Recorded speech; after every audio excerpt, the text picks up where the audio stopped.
Hi friends, एक बार फिर से आप सभी शिक्षक साथियों का A to B education YouTube channel पर स्वागत है। साथियों, आज के इस वीडियो में हम लोग 1857 के विद्रोह से संबंधित कुछ वीवीआई ऑब्जेक्टिव को देखेंगे, जो कि अध्यापक भर्ती परीक्षा से संबंधित है।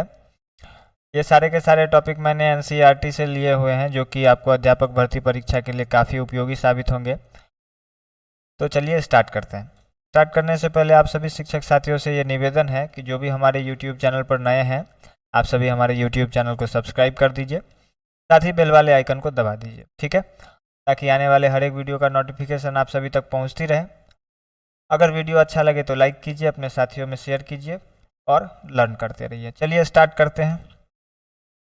देखिए साथियों, सबसे पहला क्वेश्चन हमारे सामने है कि अंग्रेजी सेना में एक भारतीय पैदल सैनिक को कितने रुपए मिलते थे। ठीक है, अंग्रेजी सेना में भारतीय पैदल सैनिक को कितने रुपए मिलते थे।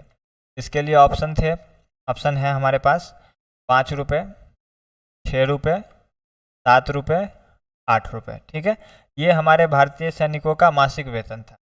चलिए देख लेते हैं। देखिए, इसमें जो हमारे पास पहला ऑप्शन है 5 रुपये का, ये ऑप्शन बिल्कुल गलत है। दूसरा जो 6 रुपये का ऑप्शन है, ये भी गलत है।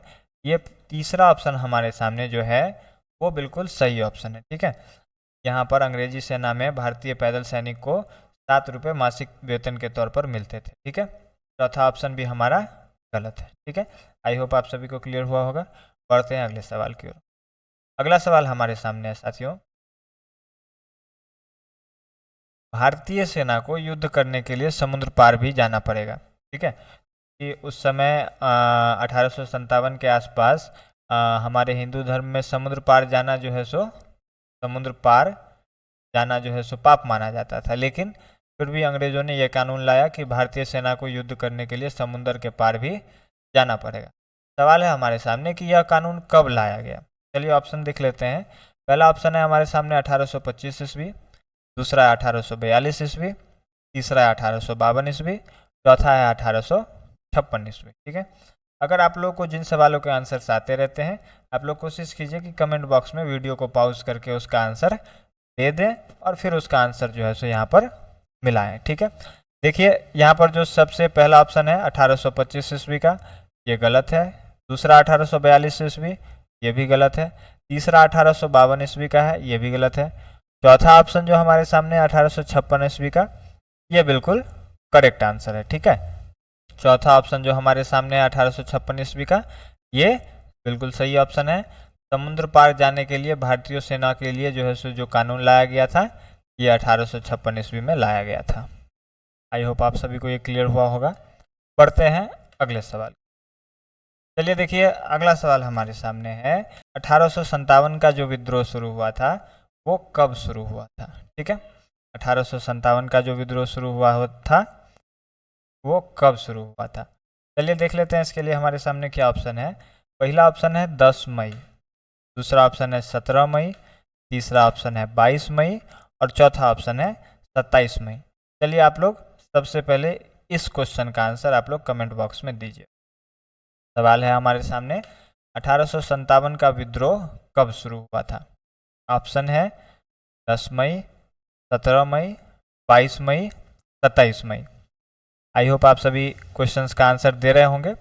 देखिए यहाँ पर जो 10 मई है ये हमारा करेक्ट आंसर है। ठीक है, 17 मई गलत है, 27 मई गलत है, 22 मई, 27 मई ये दोनों ऑप्शन गलत है।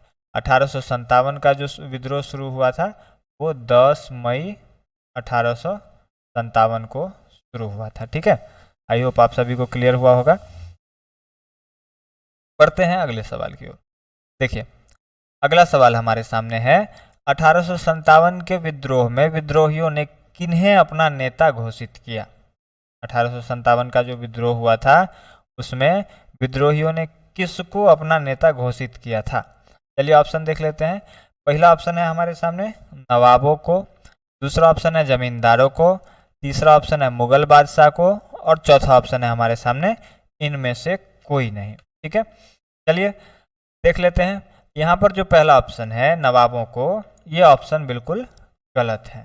ठीक है, जमींदारों को ये ऑप्शन भी गलत है। 1857 के विद्रोह में नवाबों को और जमींदारों को अपना नेता उन्होंने घोषित नहीं किया था। कई कई क्षेत्रों में घोषित किया था, ठीक है, छोटे छोटे लोग, लेकिन सब ने मिलकर के अपने मुगल बादशाह को नेता घोषित किया था, ठीक है, जिसमें मुख्य बादशाह थे बहादुर शाह जफर।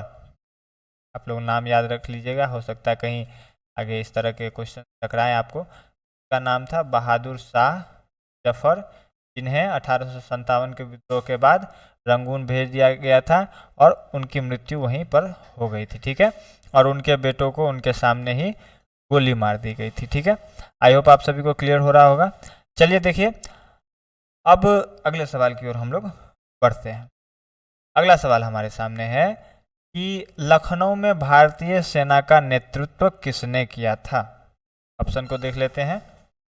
देखिए, सबसे पहला है नाना साहेब, दूसरा है तात्या टोपे, तीसरा है बेगम हजरत महल और चौथा है इनमें से कोई नहीं, ठीक है। चलिए ऑप्शंस देख लेते हैं।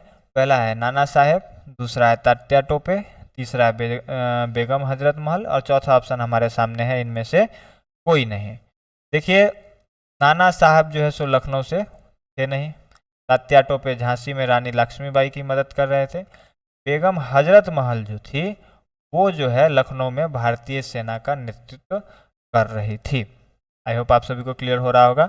बेगम हजरत महल जो है वो लखनऊ में भारतीय सेना का नेतृत्व कर रही थी। चलिए बढ़ते हैं अगले सवाल की ओर, देखते हैं अगले सवाल में क्या है।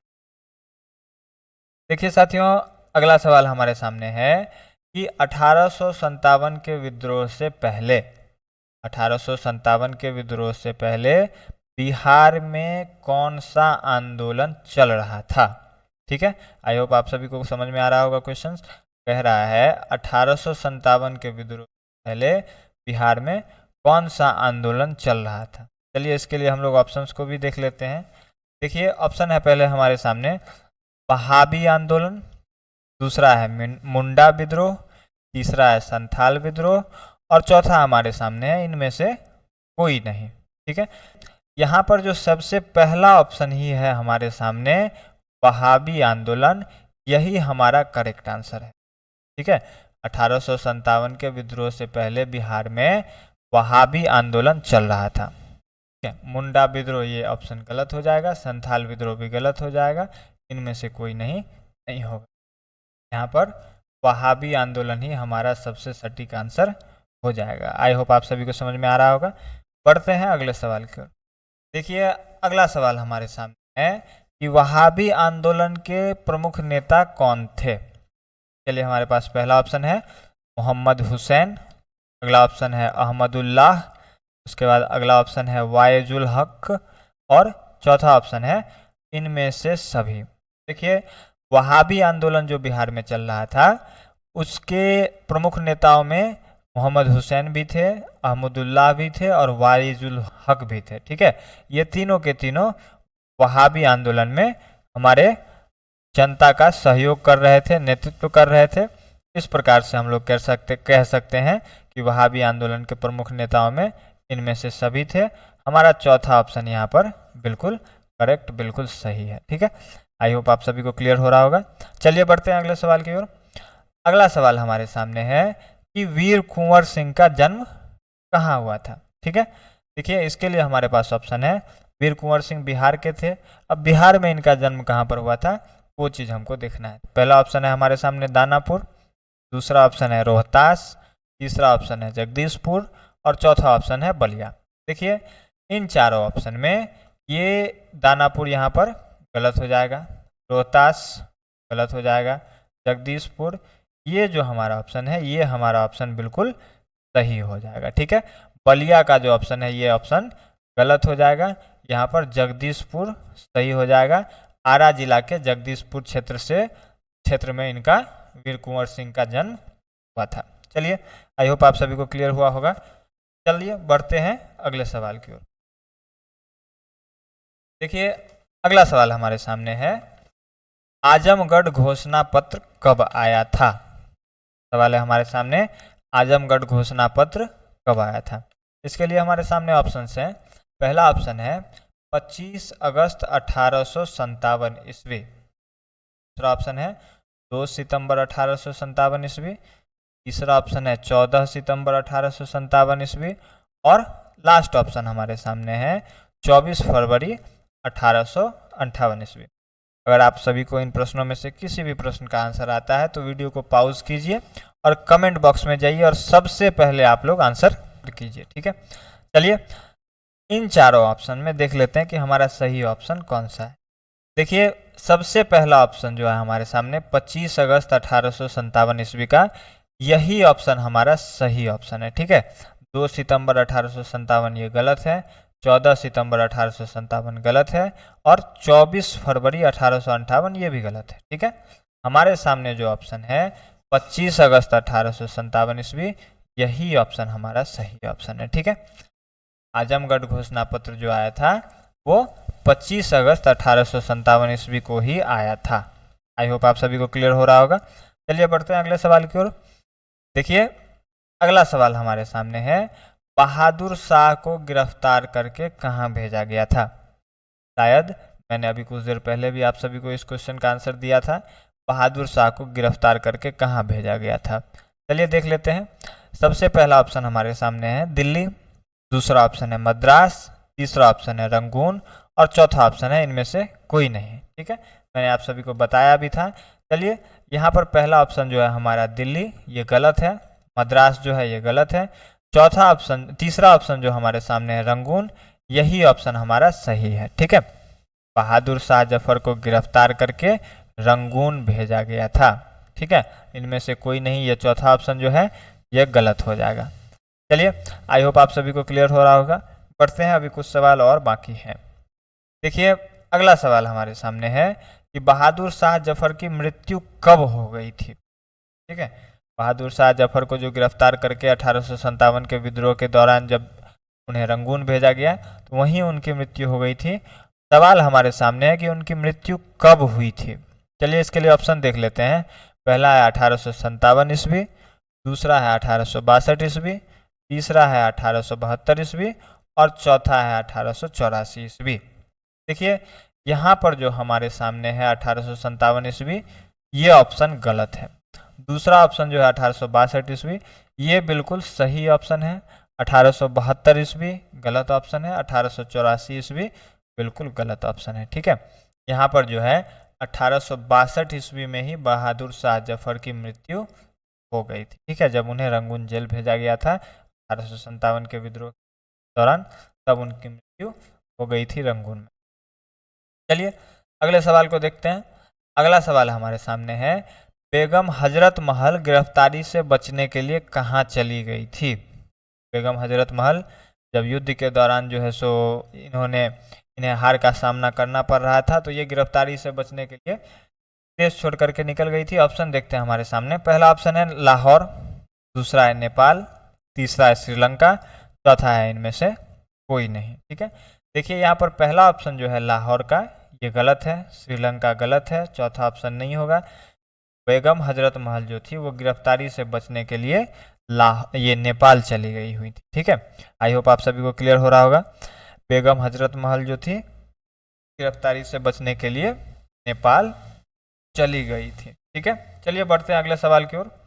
देखिए अगला सवाल हमारे सामने है कि भारत में ईस्ट इंडिया कंपनी के शासन को समाप्त करके सीधे ब्रिटेन के शासन को स्थापित करने वाला कानून कब लाया गया, ठीक है साथियों। तो सवाल हमारे सामने है कि भारत में ईस्ट इंडिया कंपनी के शासन को समाप्त करके सीधे ब्रिटेन के स्थापित करने वाला कानून कब लाया गया। देखिए साथियों 1857 का जो विद्रोह हुआ था तब तक हमारे भारत में ईस्ट इंडिया कंपनी का ही शासन था। तब तक हमारे भारत में ईस्ट इंडिया कंपनी का ही शासन था। 1857 ईस्वी का जब विद्रोह हुआ, हमारे सैनिकों ने, हमारे जनता ने, हमारे देश के किसानों ने जब विद्रोह किया तो ईस्ट इंडिया कंपनी को ब्रिटेन से काफ़ी सैनिक मंगाने पड़े थे, ठीक है, विद्रोह को दबाने के लिए। तो उस दरमियान जो है विद्रोह को दबाने के लिए जब बहुत सारे सैनिक मंगाने पड़े तो वहाँ के सरकार ने भी जो है सो का विरोध किया। उन्होंने मतलब बहुत सारी चीज़ें कही और अंत में कानून लाया गया कि अब ईस्ट इंडिया कंपनी भारत पर शासन नहीं करेगी। अब शासन वहाँ के मंत्री वहाँ के ही, ब्रिटेन के ही जो है सो सरकार के लोग ही करेंगे। और 1857 के विद्रोह के बाद वहाँ के किसी एक मंत्री को ये नियम बनाया गया कि किसी एक मंत्री को भारत के शासन का जिम्मा सौंपा जाएगा, जिसको नाम दिया जाएगा भारत सचिव। भारत सचिव के नाम से जाना जाता था। और 1857 के बाद इन्हें ही शासन करने की पूर्ण अनुमति मिल गई। आई होप आप सभी को क्लियर हो रहा होगा। चलिए ऑप्शंस देख लेते हैं हमारे सामने क्या क्या है। पहला ऑप्शन है हमारे सामने 1855 ईस्वी, दूसरा ऑप्शन है हमारे सामने 1858 ईस्वी, तीसरा ऑप्शन है हमारे सामने 1862 ईस्वी और चौथा ऑप्शन है हमारे सामने 1866 ईस्वी। आई होप आप सभी को सब क्लियर हो रहा होगा। देखिए 1855 ईस्वी जो है ये जो है ये गलत हो जाएगा, ठीक है। 1857 में तो विद्रोह ही शुरू हुआ था, तो 1855, ठीक है। उसके बाद है 1858 ईस्वी। ये ऑप्शन हमारा बिल्कुल सही, सटीक और सबसे सही ऑप्शन है, ठीक है।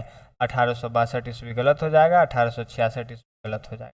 1858 ईस्वी में ही ये नियम, भारत सचिव को बनाने वाला नियम आया गया। आई होप आप सभी को क्लियर हो रहा होगा। बढ़ते हैं अगले सवाल की ओर। देखिए साथियों, अगला सवाल हमारे सामने है कि 1857 के विद्रोह के बाद भारतीय सैनिक और यूरोपीय सैनिक का अनुपात क्या रखा गया? एक भारतीय सैनिक के मुकाबले कितने अंग्रेज सिपाही को रखा जाएगा? ये 1857 के विद्रोह से पहले का अलग था। 1857 के विद्रोह के बाद क्या अनुपात रखा गया, हमारे सामने ये सवाल, ठीक है। तो चलिए, आई होप आप सभी को समझ में आ रहा होगा। ऑप्शन हम लोग देख लेते हैं। देखिए हमारे सामने पहला ऑप्शन है 1:4, दूसरा ऑप्शन है 2:5, तीसरा ऑप्शन हमारे सामने 3:6 और चौथा ऑप्शन है हमारे पास 4:7। चलिए देखिए, यहाँ पर जो है ये पहला ऑप्शन बिल्कुल गलत है। 1:4 जो है ये गलत है। 2:5 जो है ये हमारा सबसे सही ऑप्शन है, ठीक है। यहाँ पर 2:5 सैनिकों का अनुपात रखा गया था, जिसमें 2 अंग्रेज सैनिक रहते थे, तो इस अनुपात में जो है सो 5 भारतीय सैनिक को रखा जाए, ठीक है। 5 भारतीय को रखा जाए। आई होप आप सभी को क्लियर हो रहा होगा। बढ़ते हैं अगले सवाल की ओर। यहाँ पर जो ये तीसरा और चौथा ऑप्शन है ये गलत है, ठीक है। चलिए अगला सवाल हमारे सामने है 1857 का विद्रोह शुरू जो हुआ था वो कहाँ से शुरू, ठीक है। देखिए इसके लिए ऑप्शन है हमारे सामने मेरठ, दूसरा है दिल्ली, तीसरा है झांसी और चौथा है कानपुर। तो देखिए सबसे पहले जो मंगल पांडे जो थे, वो मंगल पांडे जिस छावनी से थे वहाँ पर उन्होंने विद्रोह शुरू कर दिया था। और उसके बाद जो है मेरठ के बाद जो है वो मंगल पांडे के बाद जो है मेरठ से विद्रोह शुरू था। यहाँ पर पहला ऑप्शन ही हमारा बिल्कुल सही है। दिल्ली गलत है, झांसी गलत है और कानपुर गलत। मेरठ से ही विद्रोह शुरू हुआ था, जहाँ पर तब सबसे पहले जो है सो 10 सैनिकों ने जो है सो लेना शुरू, ये इनफील्ड राइफल जो थी, फील्ड राइफल को लेने से मना कर दिया था, ठीक है। तो इन्हें जो है सो क्या कहते हैं, फांसी पर चढ़ा दिया गया था। उसके बाद एक साथ 90 सैनिकों ने राइफल लेने से मना कर दिया, तो उन सबको 10 वर्ष के कारावास की सज़ा सुनाई गई। और तब जो है मेरठ के पूरी छावनी में विद्रोह हो गया था और यहीं से विद्रोह दिल्ली की ओर चला था, ठीक है। यहाँ से अंग्रेजों का शासन समाप्त करके वो दिल्ली गए, फिर दिल्ली का शासन समाप्त किया। कुल मिलाकर के मेरठ से ही 1857 के विद्रोह का आरंभ हुआ था। आई होप आप सभी को क्लियर हो रहा होगा। बढ़ते हैं अगले सवाल की ओर। देखिए साथियों, अगला सवाल हमारे सामने है कि मंगल पांडे किस छावनी के युवा सिपाही थे। मंगल पांडे जो थे वो किस छावनी के युवा सिपाही थे? पहला है दानापुर, दूसरा है लखनऊ, तीसरा है मेरठ और चौथा है बैरकपुर। देखिए यहाँ पर पहला ऑप्शन जो हमारे सामने है दानापुर, ये गलत है। दूसरा लखनऊ, ये भी गलत है। तीसरा मेरठ, ये भी गलत है। बैरकपुर जो है यहाँ के थे मंगल पांडे, ठीक है। मंगल पांडे को सबसे पहले इनफील्ड राइफल दी गई थी, तो इनफील्ड राइफल को लेने से मंगल पांडे ने मना कर दिया और इन्हें फांसी पर चढ़ा दिया गया था। इसके बाद मेरठ के सिपाहियों ने लेने से मना किया और वहाँ पर जो है उन्हें भी जो है सो 10 वर्ष की कारावास की सज़ा सुनाई गई। तब मेरठ से विद्रोह शुरू हुआ था, ठीक है। आई होप आप सभी को क्लियर हुआ होगा। बढ़ते हैं अगले सवाल की ओर। देखिए साथियों, अगला सवाल हमारे सामने है कि झांसी में विद्रोह का नेतृत्व किसने किया था? पहला ऑप्शन हमारे सामने है वीर कुंवर सिंह, दूसरा है नाना साहेब, तीसरा है लक्ष्मीबाई और चौथा है बेगम हजरत महल। और आई होप आप सभी को वो कविता याद होगी कि खूब लड़ी मर्दानी वह तो झांसी वाली रानी थी। देखिए यहाँ पर ये पहला ऑप्शन हमारे सामने जो है वीर कुंवर सिंह, ये बिहार से थे, ये गलत है। नाना साहेब, ये भी गलत है। रानी लक्ष्मीबाई जो थी उन्होंने झांसी में विद्रोह का नेतृत्व किया था और लड़ते लड़ते अपना बलिदान दे दिया था। यहाँ पर ये तीसरा ऑप्शन हमारे सामने जो है बिल्कुल सही है। ठीक है, बेगम हजरत महल ये लखनऊ से जो है तो ये क्या कहते हैं 1857 के विद्रोह का नेतृत्व कर रही थी। रानी लक्ष्मीबाई जो है वो झांसी से विद्रोह का नेतृत्व कर रही है। आई होप आप सभी को क्लियर हुआ होगा। बढ़ते हैं अगले सवाल की ओर। देखिए साथियों, अगला सवाल हमारे सामने है कि वीर कुंवर सिंह एक जमींदार थे, कहाँ के जमींदार थे? ठीक है, यहाँ पे शायद टाइपिंग मिस्टेक है। कहाँ के जमींदार थे? ऑप्शन हमारे सामने है आरा, दूसरा है जगदीशपुर, तीसरा है दरभंगा, चौथा है इनमें से कोई नहीं। देखिए यहाँ पर जो हमारे सामने ऑप्शन है, पहला ऑप्शन आरा, ये गलत है। दरभंगा गलत है, इनमें से कोई नहीं ऑप्शन होगा नहीं। यहाँ पर दूसरा ऑप्शन जो है जगदीशपुर, ये बिल्कुल सही ऑप्शन। ठीक है, वीर कुंवर सिंह का जन्म भी जगदीशपुर में हुआ था और वे जमींदार भी जो थे वो जगदीशपुर। आई होप आप सभी को क्लियर हुआ होगा। बढ़ते हैं अगले सवाल की ओर। ये सवाल हमारा आज का लास्ट सवाल होगा। सवाल है वहाबी आंदोलन की शुरुआत कब हुई थी? पहले भी देखा कि 1857 के पहले भी बिहार में वहाबी आंदोलन चल रहा था, जिसके नेतृत्व कर रहे थे मोहम्मद हुसैन, अहमदुल्लाह और वाइजुल हक। ठीक है, तो कह रहा है सवाल में कि इस आंदोलन की शुरुआत कब हुई थी। देखिए पहला ऑप्शन है हमारे सामने 1822 ईस्वी, दूसरा 1825 ईस्वी, तीसरा 1845 ईस्वी, 35 ईस्वी और चौथा है 1845। देखिए तो यहाँ पर जो हमारे सामने सबसे पहला ऑप्शन है 1822 ईस्वी, ये ऑप्शन बिल्कुल सही है। 1825 ईस्वी गलत है, 1835 गलत है, 1845 गलत है। 1822 ईस्वी से ही वहाबी आंदोलन बिहार में चल रहा था। ठीक है, आई होप आप सभी को क्लियर हुआ होगा। देखिए साथियों, हमारे यूट्यूब चैनल A2B एजुकेशन पर हम लोग बीपीएससी टीचर्स रिक्रूटमेंट एग्ज़ाम जो होने वाला है उससे संबंधित सारे न्यूज़, सारे अपडेट और ऑब्जेक्टिव क्वेश्चंस के साथ साथ बहुत सारे टॉपिक पे सब्जेक्टिव क्वेश्चंस भी और वीडियोस लाते हैं। ठीक है, तो आई होप आप सभी को ये सारी चीज़ें समझ में आई होंगी। अगर आप लोगों को वीडियो अच्छा लगा तो लाइक कीजिए और हमारे चैनल को सब्सक्राइब कीजिए और साथ ही अपने उन साथियों में शेयर कीजिए जो बीपीएससी टीचर्स रिक्रूटमेंट एग्ज़ाम की तैयारी कर रहे हैं। उनको इस चैनल से काफ़ी हेल्प मिलेगा। सारे के सारे अपडेट, सारे के सारे न्यूज़ हम लोग इस यूट्यूब चैनल पर लाते हैं। तो आप हम लोग हमारे चैनल A2B एजुकेशन को सब्सक्राइब कर दीजिए और साथ ही मैं अपने टेलीग्राम चैनल का लिंक डिस्क्रिप्शन बॉक्स में दे दूंगा, वहाँ से आप लोग वहाँ टेलीग्राम चैनल को ज्वाइन कर लीजिए। अगर आप लोग चाहते हैं कि ये जो मैंने अभी क्लास लिया है इसका PDF आप लोगों को मिले तो आप लोगों को वो टेलीग्राम चैनल पर मिल जाएगा। ठीक है, और टेलीग्राम पर भी आप लोग अगर A2B एजुकेशन सर्च करेंगे तो आपको मिल जाएगा। ठीक है, वहाँ पर अभी हमारे ज़्यादा सब्सक्राइबर नहीं है और साथ ही हमारे यूट्यूब पर भी ज़्यादा सब्सक्राइबर नहीं है। आप लोग हेल्प कीजिए ताकि ज़्यादा से ज़्यादा सब्सक्राइबर हो। अगर आप लोगों के कमेंट्स आते हैं तो यहाँ पर लाइव वीडियोस मैक्सिमम ऑब्जेक्टिव के साथ टोटली 100% ओरिएंटेड रहेगा आपको बीपीएससी टीचर्स रिक्रूटमेंट एग्ज़ाम के लिए ही 100% ओरिएंटेड रहेगा बीपीएससी टीआरई के लिए। ठीक है, जहाँ पर आप लोगों को सारे सब्जेक्ट्स की तैयारी कराई जाएगी। आप लोग कमेंट्स कीजिए, वीडियो अच्छा लगे तो लाइक कीजिए, अपने साथियों में शेयर कीजिए। सीखते रहिए, मिलते हैं नेक्स्ट वीडियो में, तब तक के लिए बाय बाय, टाटा।